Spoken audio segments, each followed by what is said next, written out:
भगत सिंह जी ने देश के लिए अपना धर्म भी वार दिया था। जान तो कुर्बान की उन्होंने। सिख थे ना, सरदार थे ना, सरदार भगत सिंह। बिल्कुल। बाहर से सिख थे, पगड़ी बांधते थे बड़ी अच्छी, पगड़ी संभाल जट्टा पगड़ी संभाल। पंजाब से चली सी आवाज़, अंग्रेजों का राज था, कितने उन पर जुल्म हुए। देश के लिए शहीदी दी उन्होंने, देश के लिए अपने बाल भी कटवा दिए थे। कमाल की बात है, ये तो सिख अपने बाल नहीं कटवाता, देश के लिए अपना धर्म भी कुर्बान कर दिया, अपना शरीर भी कुर्बान कर दिया। उनके साथी थे चंद्रशेखर आज़ाद, राजगुरु सुखदेव। शहीद भगत सिंह जी क्या कोई मूर्ति नहीं देखी, हल्के में कोई तस्वीर नहीं लगी हुई, और नेताओं की तस्वीरें लग रही है जिन्होंने किया कुछ नहीं।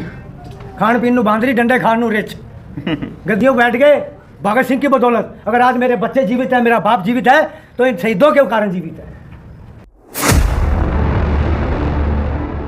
देश की जो नौजवान है, देश के नौजवान उनको भूले। एक 4 साल पहले की याचिका लगी थी हरियाणा पंजाब हाई कोर्ट के अंदर। उसके अंदर यह कहा गया था कि भाई शहीद आजम भगत सिंह सुखदेव राजगुरु जिनको हम शहीद बोलते हैं, आप उनको कृपया शहीद का दर्जा देने का काम करें। तो हाई कोर्ट ने यह बात बोली कि क्यों दें उनको शहीद का दर्जा, उन्होंने ऐसा किया ही क्या था। ये न्यायपालिका का हाल है हमारी। तो यहाँ पर बात यह है कि जिनके कारण खुली हवा में सांस ले रहे हैं, या जो उस न्यायपालिका के अंदर जो जज बैठे हैं, उसने भी डिसीजन लेते हुए पहले ही झटके में याचिका को खारिज कर दिया था कि उनको शहीद का दर्जा किस हक से दें हम, इस प्रकार की टिप्पणी के साथ, और उस याचिका को खारिज कर दिया। जो बातें या जिन क्रांतिकारियों ने शहादत दी है, जो 7,32,000 क्रांतिकारी ऑन दस्तावेज ऑन रिकॉर्ड हैं कि अंग्रेजों से लड़ाई लड़ते लड़ते इतने लोगों ने शहादत दी थी, इतने क्रांतिकारियों ने शहादत दी थी, जिनको शिक्षा के पाठ्यक्रम में होना चाहिए था, उसको शिक्षा के पाठ्यक्रम को तो छोड़िए आप, उसको उनकी बातें तक नहीं रखने देते कहीं पर भी समाज के अंदर। जब इस प्रकार से न्यायपालिका का हाल है, आप ये देखें कि 77 सालों में यहाँ पर भाजपा की सरकार भी रही है, यहाँ पर कांग्रेस की सरकार भी रही है, गठबंधन की सरकारें भी रही हैं, तमाम दलों की सरकारें होने के बावजूद भी इस देश के अंदर उन जो आज़ादी के जो मतवाले थे उनको शहीद का दर्जा नहीं है। तो हम भी यही बात बोलते हैं कि हम किस भारत के अंदर जी रहे हैं। कार्यक्रम को लेके क्या कुछ लक्ष्य आपने निर्धारित किया, क्या कुछ संदेश आप जनता को देना चाहेंगे इस कार्यक्रम के माध्यम से, क्या कुछ रूपरेखा इस कार्यक्रम की रहेगी? कार्यक्रम की रूपरेखा ये रहेगी कि इस कार्यक्रम के माध्यम से हम फिर से जड़ों से जोड़ने का प्रयास करेंगे। यहाँ पर पारंपरिक वेशभूषा के साथ हज़ारों लोग इस कार्यक्रम के अंदर पहुँचेंगे। लगभग यहाँ पर अंदाज़ा है हमें, जो गांव से हमें समर्थन मिल रहा है, कि 15 से 20 हज़ार की संख्या में यहाँ पर लोग पहुँचने वाले हैं। और इस कार्यक्रम का जो असल उद्देश्य है वो गाँव में फिर से गाँव बनाने के ऊपर, जो हमने पहले बताया है कि जन जल जंगल ज़मीन और जानवर, इसके ऊपर निर्णय लेने का अधिकार वो स्थानीय लोगों को होना चाहिए। शिक्षा, स्वास्थ्य, न्याय, खेती, राजनीति, धर्म में से पूंजीवाद को ख़त्म होना चाहिए। तो हमारा जो अल्टीमेट ध्येय है वो ये है। और इस कार्यक्रम के माध्यम से हम फिर से जन चेतना ये जगाना चाहते हैं लोगों के अंदर कि जो शहीदों ने सपना देखा था वो भारत तो नहीं बन पाया है, फिर से उन शहीदों के संकल्प को दोहराकर हम वो भारत बनाने का प्रयास यहाँ से करना चाहते हैं। एक सवाल है मेरा, आपने ये कहा था जिस तरीके से युवाओं की नस्ल बिगड़ती जा रही है और जो है बीजों की नस्ल बिगड़ती जा रही है, इसे किस तरीके से सुधारा जा सकता है? सुधारने के लिए सबसे पहले तो उनको ये मालूम होना चाहिए कि उनकी वो बिगड़ क्यों रही है और उसके कारण क्या है। उन कारणों के ऊपर लंबी चर्चा करेंगे तो करीब 1 से 1.5 घंटे का पूरा विवरण है कि खाने में क्या असर है, हवा में क्या है, कौन से चीज़ें हैं जो आपकी बुद्धि भ्रष्ट करती है और युवाओं का जो यौवन है उसको खराब करती है। इसमें बस 5 ही शब्द हैं जो याद रखने हैं, जिनसे आपको मुक्ति पानी है। ग्लाइफोसेट जो कि सारे केमिकल्स में पाया जाता है, फैलेट्स जो कि इसके अंदर प्लास्टिक के अंदर पाया जाता है, यानी आपको केमिकल्स का इस्तेमाल नहीं करना, फैलेट्स का इस्तेमाल नहीं करना। तीसरा, सुगंध वाली चीज़ें जैसे डिओड्रेंट, मच्छर भगाने वाली चीज़, शैम्पू, साबुन, ये जो पाउडर सुगंध जिसमें आर्टिफिशियल आती है, ये फ्लोराइड जो पानी में मिला के दिया जा रहा है, वाईफाई जिसका रेडिएशन पीनियल ग्लैंड के ऊपर डायरेक्ट अटैक करता है, एल्यूमिनियम जिसका बर्तन और दरवाजे आपके आसपास चारों तरफ रहते हैं, और क्या रह गया, आ जाएगा बाद में ध्यान में, देख लेंगे। एक सवाल और है डॉक्टर साहब, मैं आपकी कई सारे वीडियो देखता हूँ, तो उनमें आप बच्चों को लेकर भी कुछ कहते हैं, जो बच्चे स्कूलों में आज हम पढ़ते मेरे हैं। ख्याल से साथी 23 इसके बाद का हम इंटरव्यू कर लेंगे। 23 मार्च को लेकर के हम लोग अगर संदेश दें लोगों को ज़्यादा बेटर रहेगा। मुख्य अतिथि के तौर पर कोई रहने वाला है? मुख्य अतिथि देश की जनता होगी। ये एक जनता सरकार मोर्चा एक ऐसा मोर्चा है पूरे देश के अंदर, एकमात्र ऐसा मोर्चा है जिसका कोई प्रधान नहीं है, जिसके अंदर अभी पिछला कार्यक्रम जो गोहाना में किया था वहाँ हमारे अक्षय भाई नेतृत्व कर रहे थे। उसके बाद हमारे प्रदीप डागर भाई हैं, उन्होंने चरखी दादरी में आयोजन किया, वो लीडर थे। और इस कार्यक्रम की लीडरशिप रविंद्र भारतीय कर रहे हैं। यहाँ कार्यक्रम जब भी हो रहा होता है, कोई भी कार्यक्रम जो मोर्चा करता है उसका एक लीडर तय होता है, वो पूरा कार्यक्रम उनकी लीडरशिप में होता है, जो वो कहते हैं उसी हिसाब से चलता है। तो इसके अंदर मुख्य अतिथि हमारे रविंद्र गाल्याण ही होंगे। ये जिसको मुख्य अतिथि का सत्ता बनाना चाहें ये इनके हाथ में है। पूरी तरह से मोर्चा इनको पूरी अथॉरिटी देता है कोई भी कार्य करने की, क्योंकि इनको कार्यक्रम के आयोजन में हम लोगों की मदद से हम लोग कर रहे हैं। जितने समाज के साथी हम लोग आए हुए हैं सब इसी लीडरशिप की क्वालिटी को निखारने के लिए हम लोग आए हैं। और कमाल की बात यह है कि जिस संदेश की बात आप रविंद्र भाई से पूछ रहे थे, पूरे समालखा के आसपास के 200 गांव में हम लोग रैलियों की तरह, नेताओं की तरह, पार्टियों की तरह किसी को भी हम लोग गाड़ियां नहीं भेज रहे हैं, किसी को भी हम तेल का खर्चा नहीं दे रहे हैं। यहाँ आने वाले लोग वो खुद आएंगे जिनको पता है कि जनता सरकार मोर्चा कितना शानदार काम कर रहा है, उन्होंने क्या क्या समाज के अंदर जागृति अभी तक फैलाई है और आने वाले वक्त में उनको उससे क्या उम्मीद है।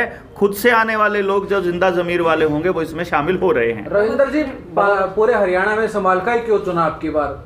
क्योंकि जैसे भी आपने बताया कि काफ़ी जगह हुआ, उनका कुछ खास कारण थे या इसका कुछ खास कारण है, नॉर्मली बस वैसे ही जो जगह सिलेक्शन करनी थी वो कर ली समालखा?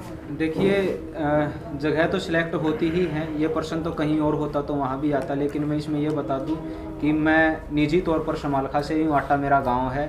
तो अगर रविंदर कोई कार्यक्रम के लिए अगर कोई जगह चुनेगा तो वो अपने क्षेत्र को ही चुनेगा। तो बात यही है कि जब पड़ोस के घरों में आग लगी हो तो हम ये सोचते हैं कि हम बच जाएंगे, तो हम नहीं बचेंगे। ये तो एक प्रकार से समाज के अंदर जो हमने बताया अभी पूरी चर्चा रखी है, उस चर्चा में आपको नज़र आ ही गया होगा कि पूरे समाज के अंदर त्राहिमाम मची हुई है। तो हम अगर बचाने पर चले तो हम कहाँ से शुरुआत करेंगे? हम अपने घर से ही करेंगे और अपने घर से ही हमने ये शुरुआत करी है। इसमें मैं एक बात और बता देता हूँ आप लोगों को कि हम 2 दिन की 21 और 22 तारीख को हम शहीद सम्मान यात्रा निकाल रहे हैं, जो समालखा के आसपास के गांव में रहेगी। उस शहीद सम्मान यात्रा में हम लोगों को फिर से यही एहसास करवाने वाले हैं कि भाई वो भारत तो नहीं बन पाया जिस भारत की परिकल्पना उन्होंने की थी, और उसी शब्द को दोहराते हुए हम लोगों को यहाँ पर आने के लिए प्रेरित करेंगे, उनसे आह्वान करेंगे। एक छोटा सा सवाल है, आपने काफ़ी बातें की थी समाजवाद और पूंजीवाद की। समाजवाद का कोई एक अच्छा उदाहरण आपके पास है? कोई राष्ट्र ऐसा हो जहाँ समाजवाद का अच्छा उदाहरण देखने को मिलता है? कोई राज्य हो, कोई शहर हो, कोई प्रांत? हमारा भारत ही था समाजवाद का। इससे बेहतर उदाहरण क्या हो सकता है? यहाँ किसी सरकार का कंट्रोल नहीं था, हर गांव के अंदर हर हाथ के पास काम था। किसी के पास ज़मीन नहीं है उसका भी उतना ही सम्मान था जिसके पास ज़मीन है। और गरीब से गरीब आदमी की औरतों के पैरों में भी सोना, मतलब चांदी की आपको मोटे मोटे वो दिखाई देते थे। हर घर के अंदर धन धान्य से भरपूर था। आज के टाइम पे जिस भैंस की कीमत 1.5 लाख रुपया 2 लाख रुपया आप लेके चलते हो, 20-20 भैंसें तो हमारे घरों में वैसे ही बंधी रहती होती थी। हमारे खेतों के अंदर खाने की कोई कमी नहीं थी, ताज़ा फ्रूट खाते थे, ताज़ी सब्जियां बिना केमिकल का हम लोग खाते होते थे। और संपूर्ण व्यवस्था के अंदर न्याय व्यवस्था का ये हाल था, 1 रुपया खर्चा किए बिना न्याय मिलता होता था पंचायत के माध्यम से। सुबह कोई वारदात हुई, शाम तक उसका न्याय मिल जाता करता था। आप शिक्षा के मामले में देख लो, एक बेरोजगारी के मामले में देख लो कि कोई बेरोजगार नहीं था, एक भी हाथ ऐसा नहीं था जिसके पास काम ना हो। आपने वो समय देखा है जिस वक्त हम दिया करते थे, और अगर पूरा आंकड़ा निकाल के लाएं, वर्ल्ड इकोनॉमिक फोरम से वेबसाइट से हमने निकाल का आंकड़ा, अपनी जो किताब है रुपया मूल्य का मापक और शोषण का साधन, उसमें हमने एक्सप्लेन किया हुआ है कि जिस वक्त अंग्रेज भारत में आए थे 1600 के अंदर, उस टाइम पे भारत दुनिया में पहली और दूसरी पोजीशन के लिए चाइना से लड़ रहा था, और पहले 15 देशों में यूके कहीं भी नहीं था। जैसे जैसे यूके उस लिस्ट में आने लगा, अमीरों की लिस्ट में, भारत का जो आंकड़ा है वो नीचे जाने लगा। और फिर एक टाइम ऐसा आया 1947 में कि यूके और यूएस जो है वो दूसरे और तीसरे नंबर पर थे, और भारत वहीं 15 देशों से सबसे निचले वाली पायदान पर चला गया था। मतलब ये जो लूट है ये पूंजीवाद की जिस तरह से चालू हुई, समाज को बीच से निकाल दिया।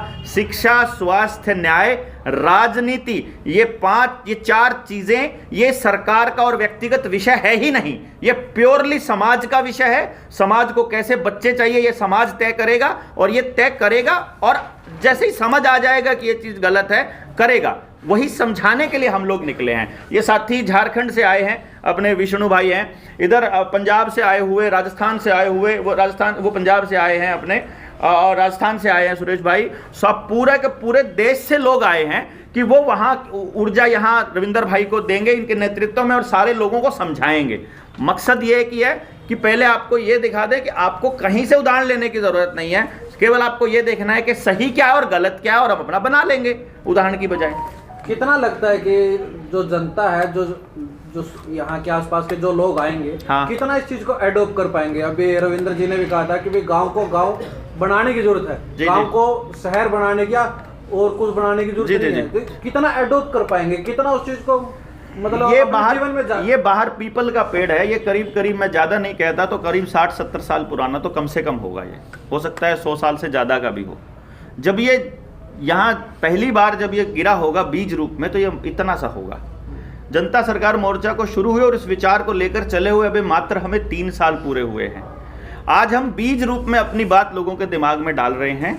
जैसे ही अनुकूल वातावरण मिलेगा, जैसे ही लोगों को बात समझ में आएगी, ऐसे टक से बदलाव आना शुरू हो जाएगा, जब पूरी तरह से लोगों को समझ में आएगा। इसीलिए हम लोग कोई जल्दबाजी में, हमारे तरीके से नहीं होगा कोई भी बदलाव, कोई भी चीज होने में अगली पीढ़ी तक आने में करीब करीब 15 साल लगते हैं। जनता सरकार मोर्चा के सभी साथियों को पता है कि ये विचार जन जन तक जाने में 15 साल की तपस्या के लिए वो मेंटली तैयार होकर घर से निकले। देवेंद्र जी, संघर्ष लंबा है। हाँ, ऑब्वियसली बदलाव भी तो लंबा है ना। पेस्टिसाइड से लेकर आज तक के गिरने में 55 साल लगे हैं आपके हर घर तक पेस्टिसाइड पहुंचने में। तो 55 साल में अगर बर्बाद हुआ है और बनने में अगर 15-20 साल भी लगे तो कोई घाटे का सौदा थोड़ी ना है। देखिए, बड़े दुख की बात है ये, अगर हम इस पे बात कर रहे हैं कि भारत का जो इतिहास है ना, भारत के इतिहास को समझने के लिए हमें असलियत में ये समझना पड़ेगा कि भारत के इतिहास के अंदर कि भारत किस स्थान पर खड़ा था आज से 200 साल पहले तक। अगर हम उस चीज़ को ही एक्सेप्ट नहीं कर पा रहे हैं कि भारत उस स्थान पे खड़ा था, कि भारत को सोने की चिड़िया कहा क्यों जाता था। भारत के पास असलियत में अगर आप देखोगे तो सिर्फ सोने की वजह से सोने की चिड़िया नहीं कहा जाता था। भारत के पास मतलब कि आप किसी भी स्टेट के अंदर जाओगे ना, तो इतने प्रकृति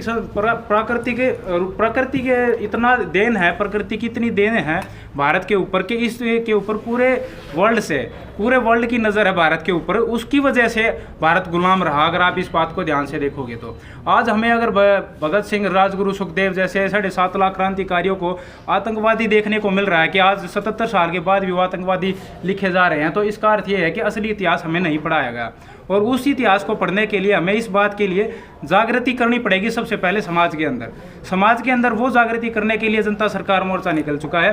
पिछले 3 साल के अंदर हमने जहाँ पर भी जो भी कार्यक्रम किए हैं, वहाँ पर हमें इतना मतलब ज़बरदस्त तरीके का समर्थन देखने को मिला है। और उससे आज के टाइम पे जो आज हम ये जो करने जा रहे हैं कार्यक्रम 23 मार्च का, यहाँ पर हमें सबसे अलग जो देखने को मिला है कि गांव से खुद से लोग ये निकल करके आ रहे हैं और बोल रहे हैं कि हाँ, तुम बात जो आज तक बोल रहे थे वो सच बोल रहे थे। यानी कि हम उन तक नहीं पहुँच पा रहे हैं, लोग हम तक पहुँच रहे हैं। अब ये बहुत बड़ी बात निकल करके आ रही है आज के टाइम पे। जगतार जी अपनी कुछ बात रखना चाहेंगे?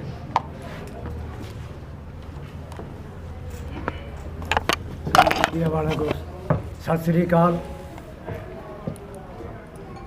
भाई रविंदर जी जो मेहनत कर रहे हैं 3 साल से, 23 तारीख को शहीद आजम भगत सिंह जी का शहीदी दिवस है। शहीदों की चिताओं पर लगेंगे हर वर्ष मेले, वतन पे मरने वालों का बाकी यही निशान होगा। उस दिन 23 मार्च को शहीदी दिवस पर यहाँ नई नाज मंडी में एक मेला लगेगा। भगत सिंह जी ने अपने देश को आज़ाद कराया, जैसे इन्होंने बताया, हाई कोर्ट में रिट डाली किस चीज़ का दर्जा दें। एक मेरा दोस्त है यहाँ, उन्होंने भी रिट डाली थी सुप्रीम कोर्ट में, वहाँ रिकॉर्ड नहीं शहीद भगत सिंह जी को किस चीज़ का दर्जा दें। ये तो हमारे देश का हाल है। भगत सिंह जी ने देश के लिए अपना धर्म भी वार दिया था, अपनी जान तो कुर्बान की उन्होंने। सिख थे ना, सरदार थे ना, सरदार भगत सिंह। बिल्कुल। बाहर से सिख थे, पगड़ी बांधते थे बड़ी अच्छी, पगड़ी संभाल जट्टा पगड़ी संभाल। पंजाब से चली सी आवाज़, अंग्रेजों का राज था, कितने उन पर जुल्म हुए, देश के लिए शहीदी दी। उन्होंने देश के लिए अपने बाल भी कटवा दिए थे, कमाल की बात है। नहीं तो सिख अपने बाल नहीं कटवाता, देश के लिए अपना धर्म भी कुर्बान कर दिया, अपना शरीर भी कुर्बान कर दिया। उनके साथी थे चंद्रशेखर आज़ाद, राजगुरु सुखदेव। मैंने कई शहर में संभाल के, मैं आज तक शहीद भगत सिंह जी का कोई मूर्ति नहीं देखी, हल्के में कोई तस्वीर नहीं लगी हुई। और नेताओं की तस्वीरें लग रही है जिन्होंने किया कुछ नहीं, खान पीन नू बांध रही, डंडे खान नू रिच, गद्दियों बैठ गए भगत सिंह की बदौलत। अगर आज मेरे बच्चे जीवित हैं, मेरा बाप जीवित है, तो इन शहीदों के कारण जीवित है। अगर ये शहीदी न देते तो मेरे पिता नहीं होने थे, मेरे बच्चे नहीं होने थे, मेरे दोते, मेरे पोते पोतियाँ, कुछ नहीं होना था। हम लोग आज ऐसे आज़ाद न बैठे होते, होने थे तो गुलाम होने थे, गुलाम होते जी हम, हमारा रूप ही कुछ और होना था। तो सबसे पहले भाई मैं तो रविंदर जी का, छोटे वीर जी का, ये पंजाब से आए सरदार सज्जन सिंह लुधियाने से, ये इनके साथी हैं, झारखंड से भी आए, इनका संभाल खाने पर सबका, मीडिया कर्मियों का सबका स्वागत करता हूँ। और गुरुद्वारा कमेटी की तरफ से, जीटी रोड की तरफ से, गुरुद्वारा गुरु गोविंद सिंह जी की तरफ से, गुरु नानक दरबार साहब मालटाउन की कमेटी की तरफ से आप सबका स्वागत है। आप सब नूं भाई जी आया हूँ। वाहिगुरु जी का खालसा, वाहिगुरु जी की फतेह। बोलोगे? हो गया?